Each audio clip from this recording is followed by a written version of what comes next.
DIY by Atsushi วันนี้เราจะพาทุกคนไปดูพื้นห้องครัวซึ่งเป็นพื้นครัวเดิมยังไม่ได้มีการรีโนเวทใดๆเรามีแผนที่จะปูพื้นใหม่แต่ก่อนที่จะทำใหม่นั้นเราต้องมาจัดการกับเจ้าเสี่ยงปัญหานี้ก่อนค่ะ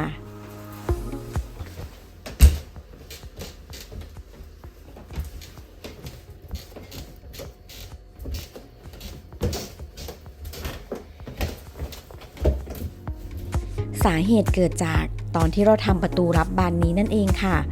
เกิดข้อผิดพลาดทำให้ไม้หักครึ่งจึงทำให้มีเสียงดังออดแอดตลอดเวลาและดูไม่แข็งแรงเอาซะเลยค่ะ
さあ、